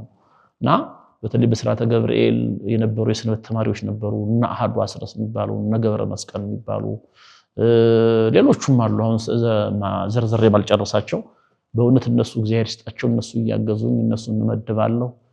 ትራንስፖርት ደግሞ ሳገኝ ደግሞ ቤተክርስቲያን የሚያገለግሉ ሰባኪያን እንጋብዛለን። እንደዚህ አድርጌ እውነት ለመናገር ስብከተ ወንጌል ያገለግሉት ቤተክርስቲያን ያገለግሉት ጎፋ ኪዳነ ምህረት ነው። ከልብ ያገለግሉት ማለት ነው። እኔ ከዚህም ያደረሰኝ እዚያ ያገለግሉት አገልግሎት ነው። እዚያ እንዲያው እንደ ስራም ከተቆጠረ የሰራሁት እዚያ ነው። እንደ አገልግሎትም ከታየ ያገለግሉት ከዚያ ነው። ምክንያቱም ቅኔ ማህሌትም ማታ ከሆነ አይደለም፣ ቀን ግን ያው ዘመናዊ የተማሩት ቀን ስለነበረ የቀን ብቻ ፍታት ብቻ ነው እና የቀን ማህሌት ነው የማልገኘው። ከዚህ ውጭ አብይ ጾምን አስቀድሳለሁ፣ ፍልሰተን አስቀድሳለሁ፣ ስብከት ጠዋት ሁሉ ጊዜ አለ ሰብካለሁ እና በዚያ መልኩ ያው ብቸኛ መሆኔም እንዳነብም አገልግሎኛል። ከዚያ ዘወትር ከቤተክርስቲያን አለመለየቴም የሚሰብከቱን ሰባኪያን እንዳዳምጥ አግዞኛል። ያ ሁሉ ለኔ ያስተዋጽኦ አሁን ለዚህ ለደረስኩበት መድረስ ያ ሁሉ ለኔ ያስተዋጽኦ አድርጓል። እና ያን ያደረከ ቆየው በኋላ ነው እንግዲህ እድገት ሰጡኝ ስል በወቅቱ የነበሩት ርዕሰ ደብር መሐሪ ናቸው። ወደ ኮተቤ ገብርኤል ላኩኝ። ኮተቤ ገብርኤል እንግዲህ ከ500 ምናምን ብር ወደ 790 ብር ነው። እንግዲህ ትልቅ እድገት ነው ያን ጊዜ ትልቅ እድገት ነው። ያን እጅ ሄድሁኝ። ከዚያ ደግሞ ትንሽ እንዳገለግልሁ ከግንቦት 21 እስከ ህዳር 15 አካባቢ መሰለኝ ያገለግሉት። ፈቃድ እግዚአብሔር ሆኖ እንግዲህ ቦሌ ሚካኤል ደግሞ ሄድሁኝ። የሚገርሙ ቦሌ ሚካኤል ዝም በፈቃድ እግዚአብሔር ነው ሄዱት። በገጣሚ እዚያ የነበሩት ሰባኪ አንድ ትንሽ እዚያ ላይ ያስኖራቸው የሚችል ችግር ስለተፈጠረ እንቀያየራሉኝ። ተቀያየረ ወደዚያ ሄዱኝ። ስለዚያ 6 ዓመት አገለገልሁኝ። ከዚያ በኋላ እንደገና ወደ ጎፋ ገብርኤል ደግሞ ጎፋ ገብርኤል በወቅቱ ያው ይምጣልን ብለው ነው እዚያ ሄድሁኝ። 2 ዓመት በስብከተ ወንጌል ኃላፊነት አገለገልሁ። እንግዲህ ከዚያ ነው ደግሞ ፈቃድ እግዚአብሔር ሆኖ በአባቶችም መልካም እይታ በእግዚአብሔር ቸርነት በእግዚአብሔር ፈቃድ ወደዚህ ወደ አስተዳዳሪነቱ የመጣሁት ማለት ነው። ለመጀመሪያ ጊዜ በአስተዳዳሪነት ያገለግሉት የት ነው? እዚሁ ቀጨኔ መድኃኔዓለም ነው። ለመጀመሪያ ጊዜ አስተዳዳሪነት የተመደቡትኝ እዚያ የካባዶ ጽርሐ አርያም ማርያም ትባል ቤተክርስቲያን አለች። እዚያሽ የተመደቡትኝ ለ6 ወር ነው። ጎፋ ገብርኤል ደሞዜን እየከፈለኝ እዚያ ባበል ለ6 ወር ያክል እንዳገለግል ያው ክቡር ነው ወረድ ኤልያስ አብርሃ እሳቸው ናቸው በብፁዕ ቅዱስ አቡነ ጳውሎስ ፊርማ መጀመሪያ የተላኩት እዚያ ቦታ ነው። እዚያ ከጽርሐ አርያም እንደገና ቀርሳለታ ትባላለች እዚህ ታች ወደ ገላን ወደ ቃሊቲ ማለት ነው። እዚያ ችግሩ ስለነበሩ ያው ነው ወረድ ህዝብ የሚያረጋጋን ያስተምራል ብለው ስላሰቡ ገና የጨረቃ ቦታ ነበረች ሁለት ለመናገር ምንም ነገር ያልነበረ ከሰው ቤት ነው ታቦት አስገብተው ወደ ቤተክርስቲያንነት ይለወጧት እዚያ ተላኮይ እዚያ 1 ዓመት ከ7 ወር ነው የቆየሁት እግዚአብሔር አግዞኝ እንግዲህ ካርታም እንዲወጣ አድርጌ ያው ወንጌል አገልግሎት ላይም የሚችለውን ያክል ለማስፋፋት ሞክሬያለሁ አገልግያለሁ ብቻ ቤተክርስቲያኑ እንዲጸና አድርጌያለሁ ያን ካደረጉ በኋላ ወደ ድልበር መድኃኔዓለም ተቀየርኩት ድልበር መድኃኔዓለም ደግሞ 3 ዓመት ከ3 ወር ነው የቆየሁት እንግዲህ በአገልግሎት ዘመኔ በዚህ በአስተዳዳሪነት የአገልግሎት ዘመኔ ደግሞ ስራ ሰራሁ ማለት ድልበር ነው ድልበር አውደ ምህረት እንኳን ያልነበረው ዝም ብሎ ወንዙ ስር የተተከለ ቤተክርስቲያን ነው ወደ ላይ እንትን ያለው ተራራ ነው ያን ኮሚቴ አቋቁሜ ያው ጥሩ ወንድሞች ነበሩ ያን ተራራውን አሳርሰን መጠለያዎች በጣም ዘመናዊ የሆነ መጠለያዎችን ሰርተናል ቤተክርስቲያን ሊወርቅ ነበር እሱን አደሰናል ቢሮዎችን ማረፊያ ቤት ብዙ ነገሮችን ጸበል ቦታዎችን በጣም ጸበሉ ፈዋሽ ነው ድልበር መድኃኔዓለም በጣም ትልቅ ቦታ ነው የበረከት ቦታ ነው እንግዲህ 3 ዓመት ከ3 ወር በዚያ መልኩ ያው ድልበር ቆየው ደግሞ ፈቃደ እግዚአብሔር ሆኖ ከድልበር መድኃኔዓለም ወደ ጽርሐ አርያም ቅዱስ ሩፋኤል ነው የተላኩት ጽርሐ አርያም ቅዱስ ሩፋኤል አሁንም ልክ እንደ ድልበር 3 ዓመት ከ3 ወር ነው የቆየሁት ከዛ በኋላ ኮቪድ ሲገባ መኪና ትዝል እንደሆነ እንትን ማለት አይቻልም በፈረቃ ነበር በኮድ ነበር እና ጸሐፊ ሲገባን ያልገባም እኔ ሲገባ ጸሐፊ አይገባም በጣም ስራ ተበደለው እውነት ለመናገር እና እኔ ደግሞ እንግዲህ በጣም ቅርብ አስቤ እንግዲህ የሚቆይ ከሆነ በዚህ መልኩ እንዴት ነው ቤተክርስቲያን ልበድል ነው በሚል ቀራኒዮ መድኃኔዓለም ያው ቤቴ ቀራኒዮ ነው እዚያው ቤቴ ያጠገብ ከነበሩት አለቃ ጋር ተስማምቼ ወደዚያ ተቀየረ ከዚያ 1 ዓመት ከ7 ወር እንደገና ከቆየው በኋላ እንግዲህ እግዚአብሔር ደግሞ ፈቅዶ ወደዚህ ወደ ታላቁ ቦታ ወደ ቀጨኔ ደብረ ሰላም መድኃኔዓለምና ደብረ ትጉሃን ቅዱስ ገብርኤል አብያተ ክርስቲያናት ተመደኩ ማለት ነው አሁን እንግዲህ ያው 5ኛ ዓመቴን ይጃለሁ አለፍ ያለንም ቢሆን ከሞላ ጎደል ነግሮናል ግን አንድ በደንብ መነሳት ያለባቸው መራሉ እና ከልጅነቱ ጀምሮ ወደዚህ ሄዱ አሁን ይሄን ተማር እያሉ በደንብ ያበረታቱት ቅርብ ጊዜ ያረፉት ታላቁ ልጅ የእንታ ይባቤን በደንብ ማንሳት ያስፈልጋል ብዬ ስላሰብኩ ነውና እስቲ እሳቸው ምን አይነት አባት እንደነበሩ እንደው በዚሁም እንደ ዝክራቸውም እንዲሆን በረከታቸውም እንዲደርሰን ከጎየ የሚመረቱ ሰው ነው የተማሪ ብዛቱን ነግረውኛል በጣም የልማት አባት ነበሩ መንፈሳዊ ሰው ናቸው የጸሎት ሰው ናቸው ያን ሁላ ቤተክርስቲያን የተከሉት እሳቸው ናቸውና እስቲ ስለሳቸው አንዳንድ ነገር ያንሱልን ስለሳቸው እውነት ለመናገር በእኔ አንደበት ተነግሮ አያልቅም ስለሳቸው መናገርም ከባድ ነው የኔታ ይባቤ የመጽሐፍ መምህር ብቻ ሳይሆን ራሳቸው መጽሐፍ ናቸው ራሳቸው ወንጌል ናቸው የሚነበቡ ወንጌል የሚነበቡ መጽሐፍ ናቸው ይባቤ የኔታ ይባቤ የፍትሐ ነገሥት መምህር ብቻ ሳይሆን ራሳቸው ፍትሐ ነገሥት ናቸው የቅኔ መምህር ብቻ ሳይሆን ራሳቸው ቅኔ ናቸው የኔታ ይባቤ እውነት ለመናገር ተጠንተው የማያልቁ መንፈሳዊ ህይወታቸው ብርቱ የሆነ በመንፈሳዊ ህይወታቸው የበረቱ በጸሎታቸው ኃይለ አጋንንትን አሸንፈው በእውነት በልልና የኖሩ ታላቅ አባት ናቸው እንግዲህ ያው ስለሳቸው ብዙ ሰው ያውቃል ስለሳቸው ስለሙያቸው ያው የቅኔ መምህር ናቸው ቅኔ ደግሞ የዋሸራውንም የዋድላውንም ቅኔ ነው የሚያውቁት አገባቡንም በዚያ ልክ ነው የሚያስቀጽሉት በጣም በተለይ በቅኔ ሙያ በጣም ባለሙያ ናቸው ነው ለመናገር ያው ቅኔና ሙያ ይለያያል ሙያው ላይ በጣም ትኩረት ሰጥተው ተማሪዎቻቸውን የሚያበረቱ እሳቸውም የበረቱ ታላቅ ሰው ናቸው እንደገና ያው የሐዲሳት የብሉያት የፍትሐ ነገሥት ያውሻህር መምህር ናቸው ይሄ ቀራቸው የሚባል ዕውቀት የለም ለመናገር የኔታ ይባቤ እያስተማሩ ነው እንግዲህ ሲማሩ የኖሩት እያስተማሩ ዲማ ላይ ቅኔ እያስተማሩ እሳቸው መጽሐፍ ይማሩ ነበር እንደገና ደግሞ ዲማ ላይ ብቻ አይደለም የዲማ ተማሪ ሆነው እሳቸው ግን ሞጣ ሄደው ይጠይቃሉ መርጦ ለማርያም ሄደው ይጠይቃሉ እዚህ በዘመኑ የነበሩት ሊቃውንት ማለት ነው ይሄ ብቻ አይደለም ከዚያው ላይ ያለው ራሳቸው የሚረዱት እየቆፈሩ የሽንኩርት እየተከሉ አንዳንድ ነገር እየተከሉ ነው ራሳቸው የሚረዱ የነበሩት የኔታ ይባቤ እዚያ የነበሩ ሰዎች እንደሚናገሩት የዲማን መጻሕፍት ቤት ራሱ ወይም ዕቃ ቤት ነው የሚባል በዚህ አካባቢ የተጠቀሙበት የኔታ ይባቤ ብቻ ናቸው ያው ከዕቃ ቤቱ ኃላፊም ጋር ባላቸው መግባባት ባላቸው ፍቅር ያው እዚያ እየገቡ በነፃነት በደንብ አንብበው ነው የወጡት። አንብበው መማር ብቻ አይደለም እንግዲህ የማንበብንም ጥቅም ያን ጊዜ አሁን በትምህርት ቤት እያለን መማር እንጂ ስለማንበብ ጥቅም ብዙ አናውቅም። እሳቸው ግን አስቀድመው የተረዱ ከመማር በተጨማሪ በጣም ብዙ መጻሕፍትን አገላብጠው ያነበቡ ብዙ መምህራንን በእግራቸው አቋርጠው ሩቅ መንገድ ሄደው የጠየቁ ሰውን የማይንቁ ሰውን የሚያከብሩ ታላቅ ሰው ናቸው። እንደገናም አብረዋቸው የነበሩት ሊቃውንት ሲናገሩ የኔታ ይባቤ አንዳንድ ጊዜ ይጠፉ ሁሉ ነበር። የሚጠፉት ግን ሌላ ቦታ አይደለም፣ ሱባኤ ገብተው ነው። በቃ ለማንም ሳይናገር ሱባኤ ይገባሉ እና የሱባኤ ሰው ነበሩ። በሱባኤ ያምናሉ፣ በጸሎት ያምናሉ።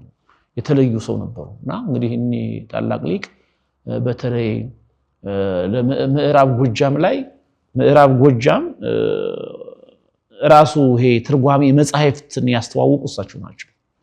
ትርጓሜ አሁን መጽሐፍ ቤት እንግዲህ በእሳቸው ነው። አሁን ከዚያ በኋላ ነው አሁን እዚያ በኋላ ያው ብዙ ቦታ ተተክሏል። ብዙ አሁን እግዚአብሔር ይመስገን። በዚያን ዘመን ግን መጽሐፍ እሳቸው ናቸው፣ የእሳቸው ተማሪዎች ናቸው በየቦታው እየሄዱ የሚተረጉሙት። አንገርጋሪ ላይ ይተረጎማል በዚህ ሀገር ባህል። አውደ ምሕረት ላይ ደግሞ ያው ትምህርት ይሰጣል። ይሄ የተጀመረው በኔታ ይባቤ ነውና የኔታ ይባቤ እውነት ለመናገር ቀደም እንዳልሁት በተለይ በህብረተሰቡ በካህናቱም በሊቃውንቱም በምዕመናኑም ዘንድ የማቴዎስ ወንጌል እንዲህ አለ፣ የሉቃስ ወንጌል፣ የማርቆስ ወንጌል ተብሎ አይደለም የሚጠቀሰው። የኔታ ይባቤ እንዲህ ብለዋል፣ የኔታ ይባቤ ይህን አድርጉ ብለዋል፣ የኔታ ይባቤ ይህን አታድርጉ ብለዋል ተብለው እንደ መጽሐፍ የሚጠቀሱ የኔታ ይባቤ ናቸው። እና የኔታ ይባቤ ምንድነው እንደዚህ ጥቅስ የሆኑት? አንደኛ ከእውቀታቸው፣ ሁለተኛ ከብህትውናቸው የተነሳ ነው። ቅድም እንዳልሁት ዝም ብለው አስተማሪ ብቻ ሳይሆኑ የመጽሐፍ መምህር ብቻ ሳይሆኑ ራሳቸው መጽሐፍ ስለሆኑ ነው። በህይወት የሚሰብኩ በህይወት የሚያስተምሩ አባት ናቸው። እንግዲህ ሲያስተምሩ የጉባኤ ቤታቸው ቅድም እንደተናገር ነው የቅኔና የመጽሐፍ ጉባኤ ነው ያስተምሩ የነበሩት። የሚገርመው ነገር የኔታ ይባቤ መቼ ምግብ እንደሚመገቡ ራሱ እኛ አናውቅም። አንዳንድ ጊዜ እኛ በተለይ ዘራፊ ከሆንን ትንሽ አደግ ካልን በኋላ ያው ወደ ቤታቸው ገባ ብለው እዚያ በረንዳ ላይ ሆኖ ነበር የሚያስነግሩንና እዚያ ስንነግር የሆነ ግብጦ ነገር ምናምን ሲበሉ እናያቸዋለን። ያው ማታ ላይ ማለት ነው። ከዚያ ውጭ ግን የኔታ ይባቤ በወጥ እንጀራ ሲበሉ የሚጠጣ ነገርማ መቼም የሚጠጣ ነገር ካፋቸው ሲገባ አየው የሚል ሰው የለም። ክብረ በዓል ሄደን እንግዲህ በዓል አክብረን እዚያ ሀገር በዓል ይከበራል። ያው የአካባቢው ህዝብ ደግ ነው፣ ድግስ ይደግሳል። ፍስክ ከሆነ አርዶ እርጎውን እንደ ውሃ ደፍቶ ነው የሚመግበው። ግን ከእሳቸው ጋር ሂደን ሳንበላ ነው የምንመጣው። እሳቸው ሰው ቤት ገብተው አይበሉም፣ ከዚያ ከሊቃውንቱም ጋር ቁጭ ብለው አይበሉም። እና እሳቸውን ተከትሎ የሄደ ተማሪ ያው የግድ እሳቸውን መከተል ስላለበት እሳቸው አይደሉም እኛ እንኳን ምግብ አንበላም ነበር። ያገለግላሉ፣ ሩጠው ወደ ጉባኤ ቤታቸው የሚመጡት እና የእሳቸው ህይወት በጣም በእውነት በቅድስና በጸሎት የታጠረ ትልቅ ህይወት ነውና እንደገና የማስተማር ዘዴያቸው ራሱ እንደው ከጠዋቱ ብንጀምር 9 ሰዓት አካባቢ ሊሆን ይችላል። ያው ሰዓት አናውቅም ያን ጊዜ በግምት 10 ሰዓት ሊሆን ይችላል። ይነሳሉ። ይነሱና መጀመሪያ የሚያስቀጽሉትን አስነጋሪ ዘራፊ የሚባሉትን ሰዎች ያስነሳሉ። ተነስ ይላሉ፣ ቦታ ይሰጣሉ። ተማሪውን በሙሉ ቀስቅሰው እንዲቀጽል ያደርጋሉ። እዚያ ሲቀጽል ከቆየ በኋላ እዚያው ቅኔ መዝረፍ ይጀምራሉ ራሳቸው። ቅኔውን ዘርፈው እንደገና ስንክሳር ነው። ሁሌ ስንክሳር አይታጎልም እዚያ።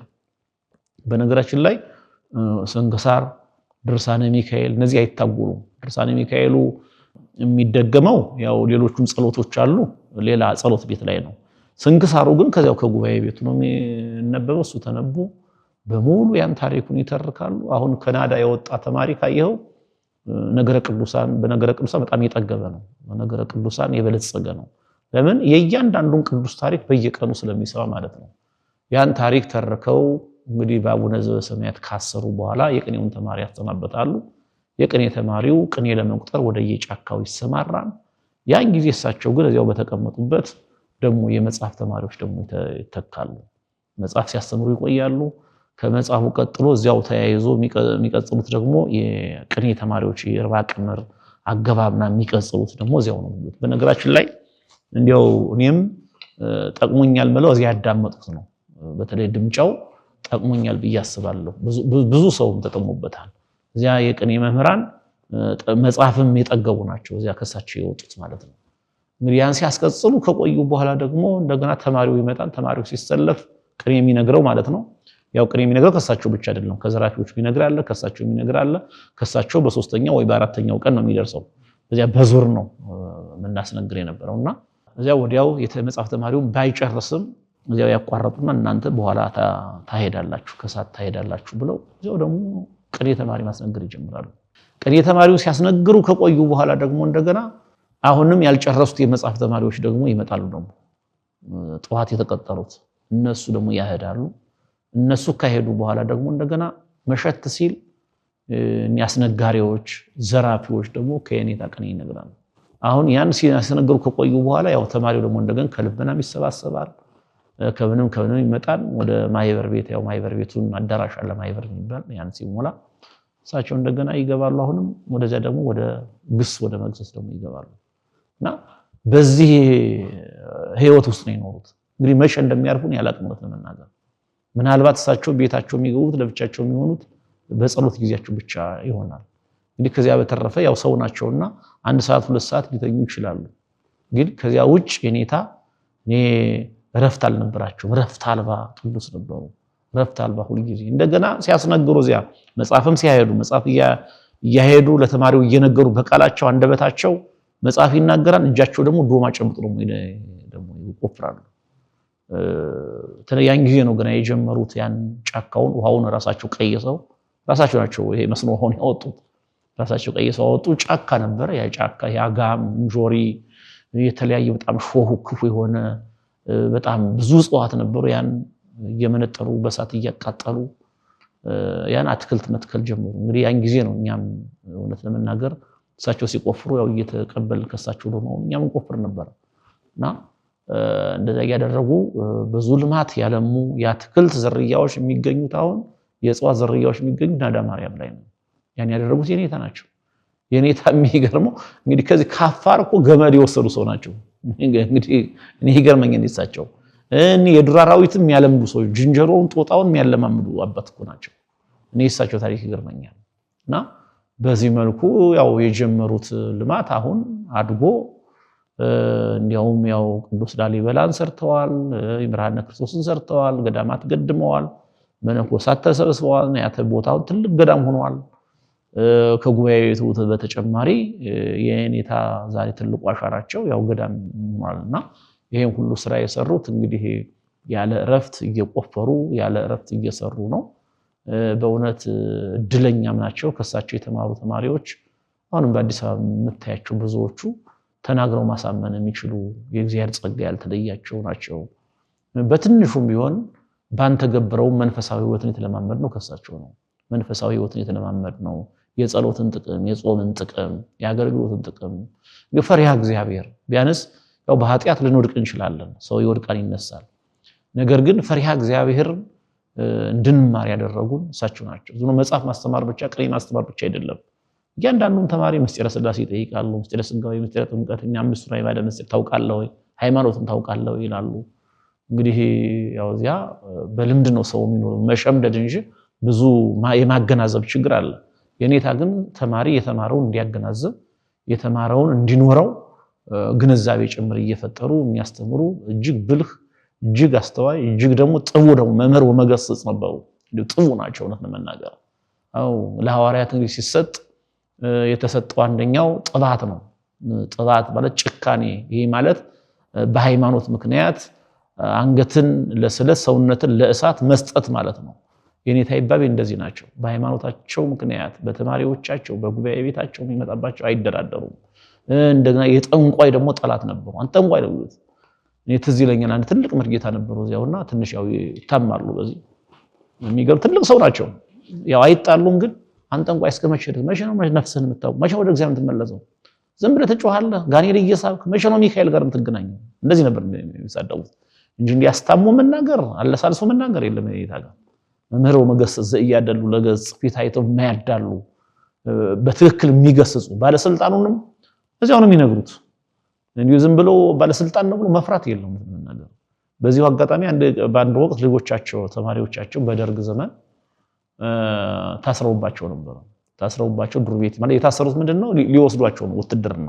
ያው የተገኘው ነው ያኔ የሚወሰደውና አሁን ተይዘው በቃ መኪና እስከሚመጣ ድረስ እንግዲህ አካባቢ ወጣት ሁሉ ተሰብስቦ አንድ ማጎሪያ ታጉረው ነው የነበሩትና የኔታ ይሄን ሲሰሙ በቃ አንድ ተማሪ አስከትለው ሄዱ። ዝም ብለው ነው እንግዲህ ጥያቄም የለም።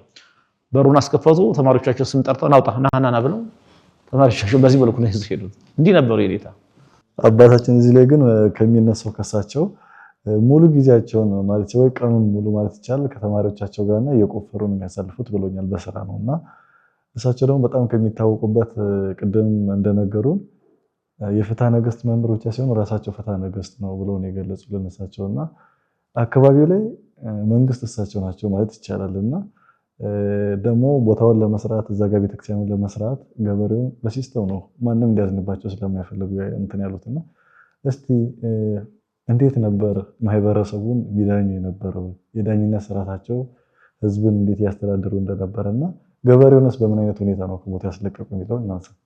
ያው ጥሩ ጥያቄ ነው። እንግዲህ እሳቸው ቅድም እንዳልነው ያው የአካባቢው መንግስታቸው እውነት ነው የተጣላውን የሚያስታርቁ እሳቸው ናቸው። ባልና ሚስት ተጣልተው ማንም ሽማግሌ ያልፈታውን ይፈቱ እሳቸው ናቸው። እሳቸው ምን የማይሰሩት የለም። በነገራችን ላይ እሳቸው ሁሉ ነገር ናቸው። በቃ ለዚህ አካባቢ ሁሉ ነገር ናቸው እና ፍትህ ሰጪው ናቸው። ፍትህ የሚሰጡት ደግሞ እንዲሁ አዳልተው ለምን ወንድማቸው አይሆንም? ለምን እህታቸው አትሆንም?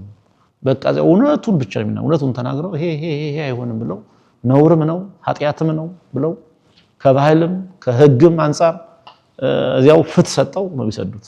እንደገና ወያው ከእንትን ገበሬዎቹ እንዴት እንትን አሏቸው ለሚለው ጥያቄ እውነት ነው። እንግዲህ የኔታ መጀመሪያ የጀመሩት እንትን ላይ ነው። ይሄ ከብት መዋያ ሻሃ የሚባል ከብቶቹ የሚጠቀሙ የአካባቢው ምዕመናን አካባቢው ገበሬዎች ከብት የሚያውሉበት ቦታ ነው ያ ቦታ እና ያን እያስፋፉት እየሰፋ ሲሄድ መጨረሻ ላይ ያው ብዙ አካባቢዎችን ነው ገዳሙ የያዘውና አሁን ሰዎቹን ለማስነሳት ሲከብዳቸው አንድ ሲስተም ነው የተጠቀሙት። በመጀመሪያ የኔታ አንድ ከተማ ማንቀሳቀስ የሚችል መብራት እንዲገባላቸው አደረጉ። እዚያ መብራት አስገብተዋል። ከቢኮሎ አባይ እዚያው ድረስ መንገድ አሰርተዋል። ትልቅ ውሃዎች አይሆን ጀማም የሚባል ትልቅ ውሃ አለ በጣም ያን ትልቁን ድልድይ አሰርተዋል። በዚህ በኩል ነው በሰኞ ገበያ በኩል ደግሞ በዳንግላ በራምን ያለው ሰው እንዲገናኝ ደግሞ አባይ ላይ ደግሞ ትልቅ ድልድይ ደግሞ አሰርተዋል። በነገራችን የመንግስትን አቅም የሚፈትን ስራ ነው የሰሩት እሳቸው እያስተባበሩ ማለት ነው። ያን ካደረጉ በኋላ ምንድነው ያደረጉት? እንግዲህ እናንተ ዘመናዊ አኗኗር መኖር አለባችሁ። ገበሬው ዘመናዊ አኗኗር ኑሩ። ውሃም ንጹህ ውሃ መጠጣት አለባችሁ። ወንዝ መቅዳት የለባችሁም። እንደገናም ደግሞ መብራትን ተጠቃሚ ሆና አለባችሁ።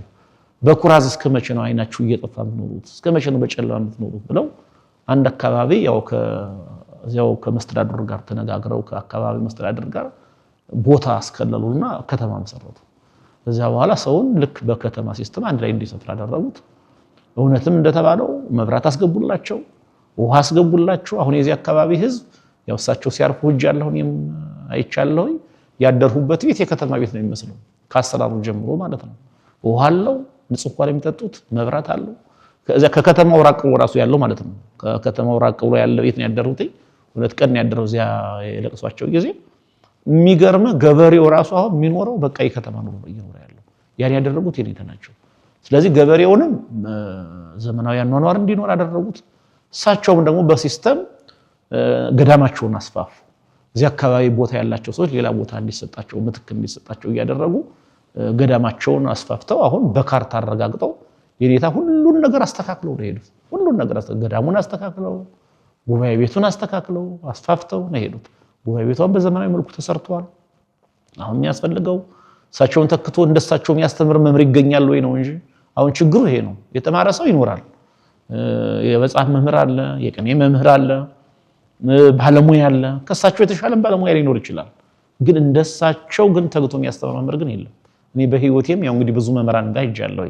በአቅሜ ብዙ ዕውቀት ባልቀስምም ብዙ መምህራን ግን አይቻለሁ። ስለዚህ እንደሳቸው እንዲህ ትኩረት ሰጥቶ ራሱን ሰጥቶ በጥባት እውነት ለመናገር የሚያገለግል የሚያስተምር መምህር ግን በፊትም አልነበረም፣ ወደፊትም አይኖርም። ወደፊትም ይኖራል ብዬ አላስብም።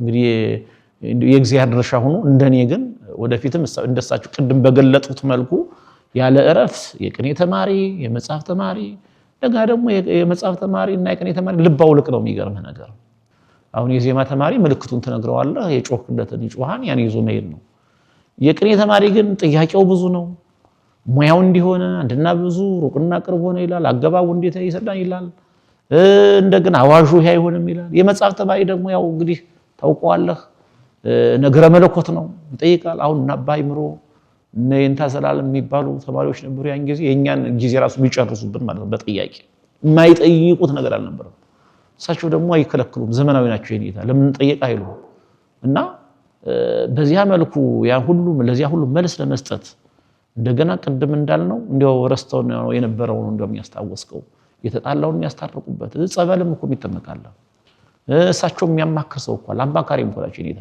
አማካሪም ናቸው ያማክራሉ እያንዳንዱን ነገር ማለት ነው እንደገና ሳይኮሎጂስት ናቸው የኔታ አይተውህ እንዲሆን ይላሉ እንግዲህ ቀደም ነገር ያለው እኔ አሁን አይተውኝ ነው በቃ አይተውኝ ለሞ ይያላልቱን ትችላለህ ስለዚህ መጽሐፍ ተማሪ ያሉኝ አይተውኝ የኔታ ሰውን አይተው የሚረዱ ታላቅ መምህር ነበሩ በእውነት እሺ አባታችን ከልብ እናመሰግናለን አሁን ደግሞ ወዳሉበት ደብር እንምጣና ቀጨኔ መድኃኔዓለም እንደሚታወቀው ከአመት ለአመት ሰፋ ያለ አገልግሎት ያለበት እውነት ለመናገር ከተማችን ላይ ካሉ ሰፊ አገልግሎት አመት ለአመት ከማይቋረጥ በቤተክርስቲያን አንዱ ነው ባሉበት ደብር ደግሞ ትልልቅ ጉባኤ ቤቶች አሉና እስቲ እነዚህስ ምን ይመስላሉ የሚለውንና ጉባኤ ቤቶችስ ለቤተክርስቲያናችን ምንድናቸው አሁንስ በዛ ልክ እናንተ በተማራችሁበት ልክ አለ ወይ የሚለውንና ወደፊትስ እነዚህን ለማስቀጠል ምን እናደርግ ከማን ምን ይጠበቃል የሚለውን እንደመጨረሻ አርጎ ያጠቃልል እሺ ያው ቀጨኔ ደብረ ሰላም መድኃኔዓለም እንግዲህ አንተም እንደገለጠው ትልቅ ደብር ነው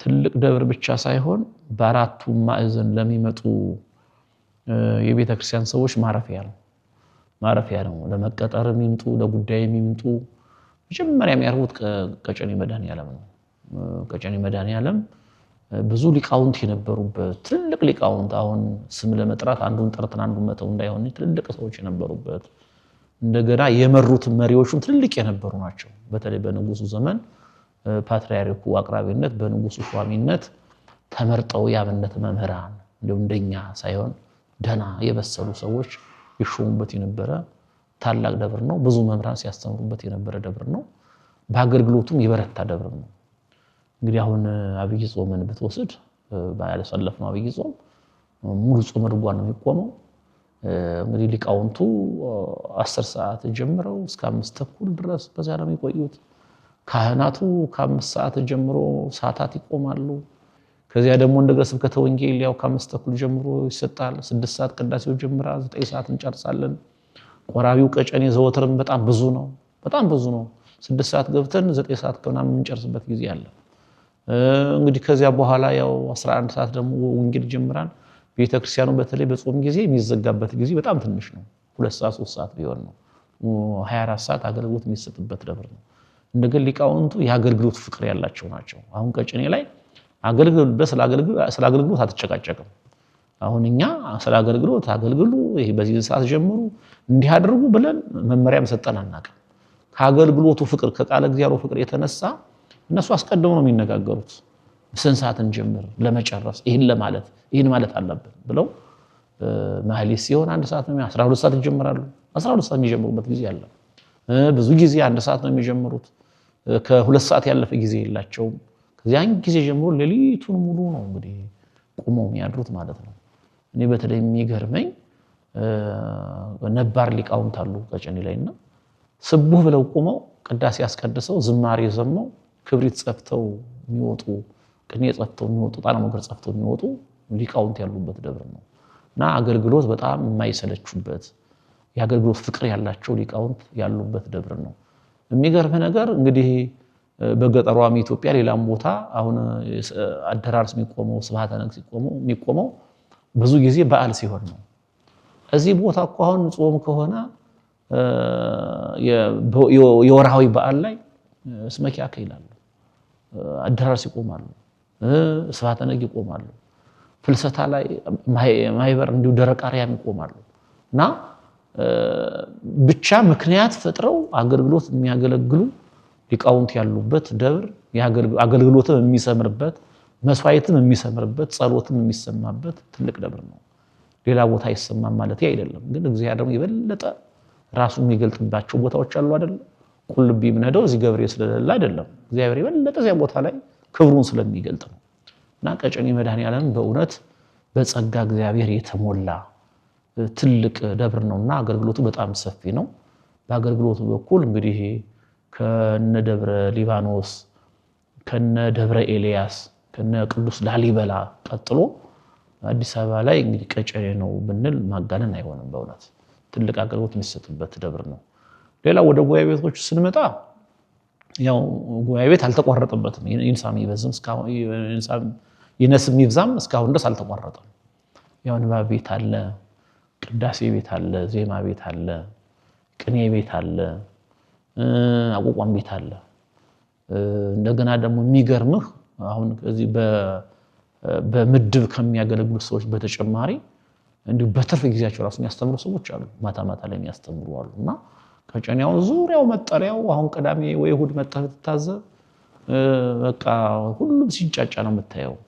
በቃ ትምህርት ላይ ነው የምታየው። እንደገና ማታ ላይ ብትመጣ ውዳሴ ማርያም ሲያደርሱ ነው። ውዳሴ ማርያም በዜማ የሚደረስበት እንግዲህ ውዳሴ ማርያም ብቻ ሳይሆን ክስተት የቃል ትምህርቶች በሙሉ የሚደረሱበት ቦታ ቀጨኔ ነው። የሚገርም ነገር እና ቀጨኔ በጣም ሰፊ አገልግሎት ያለበት ነው። ሰፊ ጉባኤ ቤቶችም ያሉበት ነው። በተለይ ደግሞ አሁን ያው ቅድም እንዳልነው እንግዲህ ያቋቋም ቤቱ በፊት ወጣ ገባን የነበረው እኔ ስመጣ አልነበረም።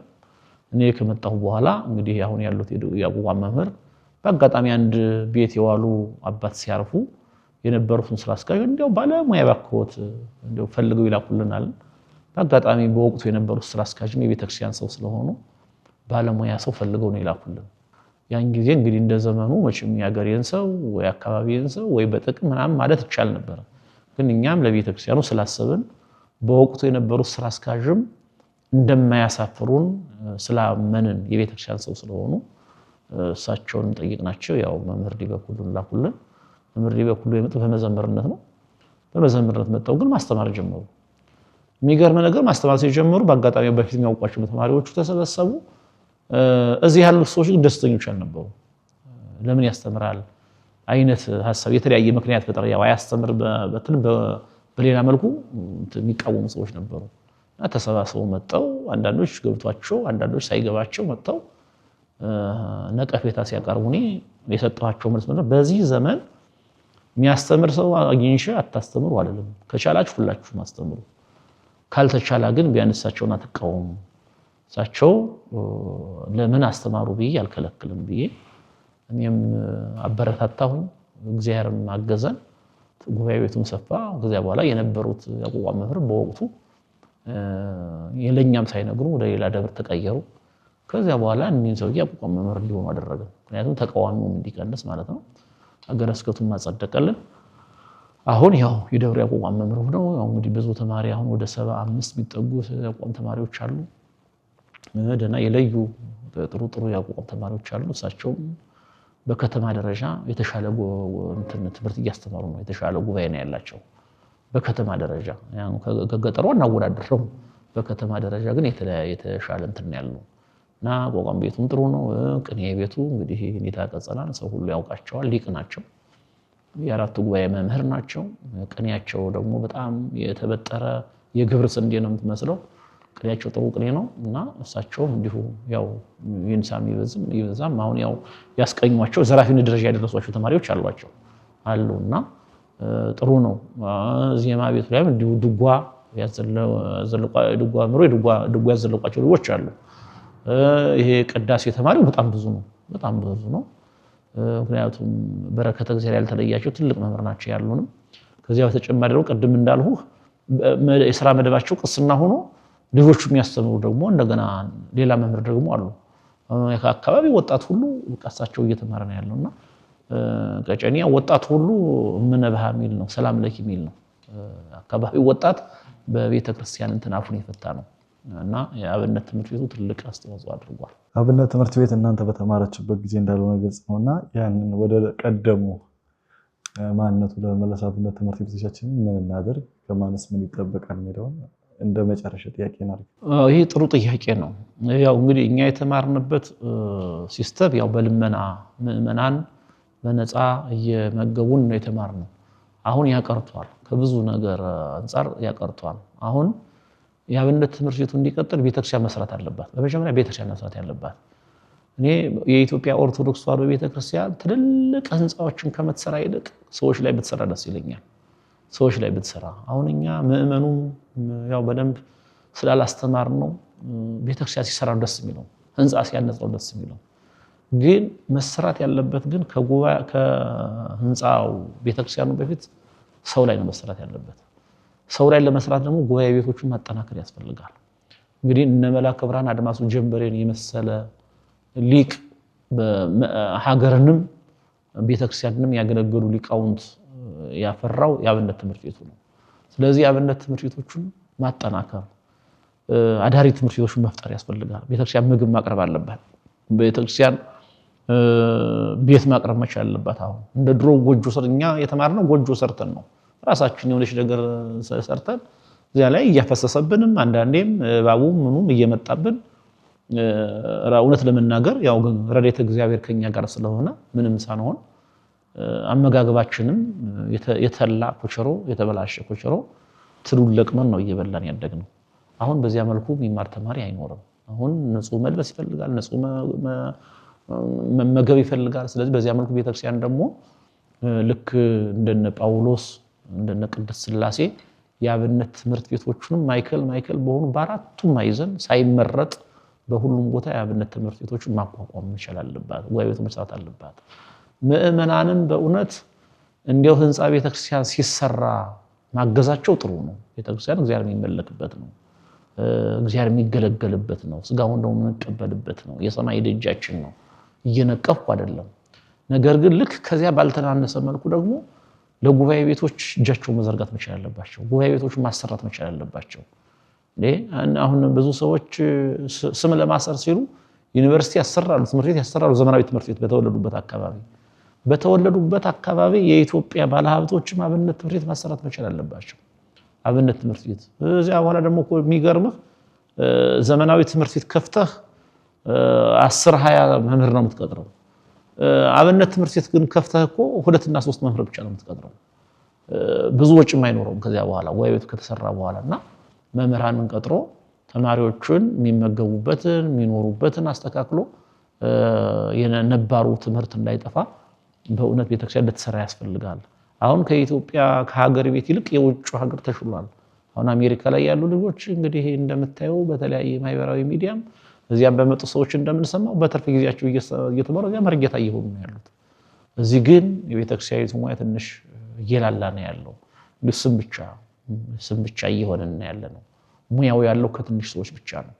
ሙያው ያለው ቁም ነገሩ ያለው ከትንሽ ሰዎች ብቻ ነው አሁን ከብዙዎቻችን ላይ ያለው ስሙና ወረቀቱ ብቻ ነው ስለዚህ ከስም ከወረቀት ባለፈ ባለሙያ የቤተክርስቲያን ሊቃውንትን ለመፍጠር አብነት ትምህርት ቤቱን ማበረታታት ቤተክርስቲያን ከዚህ ላይ መስራት መቻል አለባት አባቶቻችን ከዚህ ላይ በእውነት በሲኖዶስም ደረጃ ተወስኖ በየወረዳው ጠንካራ የአብነት ትምህርት ቤቶች እንዲቋቋሙ ማድረግ ያስፈልጋል ባለሀብቶች የኢትዮጵያ ምዕመናንም በእውነት እዚህ ላይ በደንብ ሊሰሩበት ያስፈልጋል መምህራንም ደግሞ እንዲሁ ለድቃቂ ሳንቲም ለላቂ ጨርቅ ብለው እንዲው ሳይፈልሱ በያሉበት የሚመገቡት ነገር ቀርቦላቸው በእውነት ሊያስተምሩ ያስፈልጋልና መንፈሳዊ ሰው መፍጠር ያስፈልጋል አሁን መንፈሳዊ ሰው የጠፋው ቅድም እንዳነሳናቸው እንደነ የኔታ ይባቢ አይነት መንፈሳዊ መምህር ያስፈልጋል ለቤተክርስቲያን የተሰጠ ለቤተክርስቲያን የሚያገለግል ቤተክርስቲያን የምትፈልገው ማለት ነው